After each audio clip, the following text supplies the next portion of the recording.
হরে কৃষ্ণ, জয় জগন্নাথ, রাধে রাধে। সকল সাধুগুরু বৈষ্ণবের চরণে জানাই শতকোটি প্রণাম। ছোটদের জানাই অনেক অনেক শুভেচ্ছা এবং ভালোবাসা।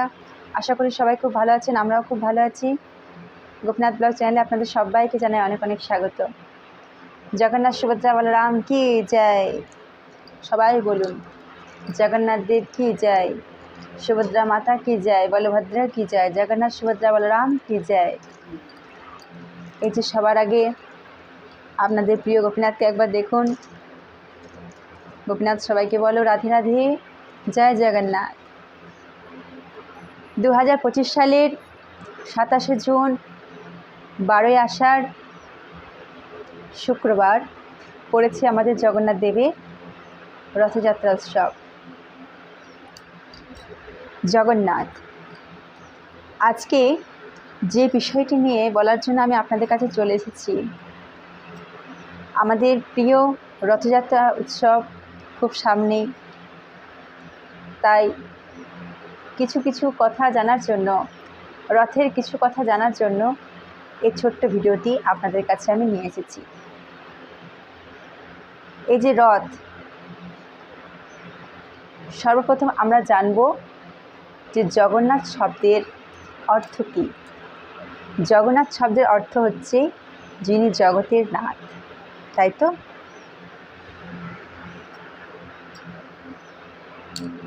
জগন্নাথ শব্দের অর্থ হচ্ছে যিনি জগতের নাথ বা বিশ্বের প্রভু। জগতের নাথ যিনি, তিনিই হচ্ছেন জগন্নাথ। এরপরে জানব যে রথ, এই রথযাত্রা উৎসব তো, তার রথ কি? রথ শব্দের অর্থ কি? রথ শব্দের অর্থ হলো কাঠের চাকাযুক্ত একটি বড় গাড়ি বা যান। এটি সাধারণত কোনো দেবদেবীর মূর্তি বা বিগ্রহকে এক স্থান থেকে অন্য স্থানে নিয়ে যাওয়ার জন্য ব্যবহৃত হয়। বিশেষ করে শোভাযাত্রা বা ধর্মীয় অনুষ্ঠানে ঐতিহ্যগতভাবে রথ ঘোড়া বা ষাঁড় দ্বারা টানা হয়। তাহলে রথ কি সবাই বুঝতে পারলেন তো? এরপর জানব যে রথে কে কে থাকেন? জগন্নাথ, সুভদ্রা, বলরাম। তো এই জগন্নাথ প্রভু রথের সারথীর নাম কি? এই জগন্নাথ প্রভু রথের সারথীর নাম হচ্ছে দ্বারকা। আর বলরামের রথের সারথীর কি নাম? মাতালি। আর সুভদ্রা মাতার রথের সারথীর কি নাম? অর্জুন। এরপর জানব যে রথযাত্রায় 3টি প্রধান রথ, জগন্নাথ দেবের, সুভদ্রা মাতার আর বলভদ্রের, তাই তো? তা রথের চাকার সংখ্যা কত? জগন্নাথ দেবের রথের চাকার সংখ্যা হচ্ছে 16টি, বলভদ্রের রথের চাকার সংখ্যা হচ্ছে 14টি, আর সুভদ্রা মাতার রথের চাকার সংখ্যা 12টি। তাই এই রথের দিন খুব বিশেষভাবে সবাই পালন করতেন। এই রথের দিনটা সকল ভক্তের কাছে একটা বিশেষ গুরুত্বপূর্ণ দিন, তাই তো? এই রথে কেমনভাবে এই রথের দিনটি পালন করবেন ছোট্ট করে একটু জেনে নেন। সকালে, প্রভাতকালে, সকালবেলায় উঠে স্নান সেরে নিতে হবে। শুদ্ধ বসন করে বাড়িতে যদি জগন্নাথ প্রভুর বিগ্রহ থাকে বা কোনো ফটো থাকে, তাহলে সেই ফটো বা বিগ্রহকে ভালোভাবে ফলমূল দিয়ে আপনার কাছে যা থাকবে, যা আছে আপনার কাছে, অন্তরের ভক্তি শ্রদ্ধা ভরে ভগবানের সেবা সেরে ফেলুন। ভগবানের ভোগ লাগিয়ে ভগবানকে সেবা দেন। তারপর সেই দিনটা অবশ্যই নিরামিষ আহার করতে হবে। আমিষ আহার কিন্তু বর্জন করতে হবে। আমিষ আহার করা চলবে না, নিরামিষ আহার। অনেকে এই দিনটি উপবাস করেন, তো যারা উপবাস করেন তারা খুব ভালো, খুবই পূর্ণ কাজ করেন।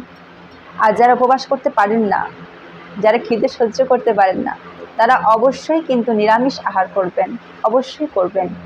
এই দিনটি কিন্তু খুব বিশেষ দিন। আর অবশ্যই যদি বাড়ির সামনে কোনো মন্দির থাকেন তাহলে অবশ্যই সেখানে যাবেন এবং সেখানে গিয়ে জগন্নাথ সুভদ্রা বলরামের যে রথ, সে রথের দড়ি ধরে অবশ্যই টানবেন।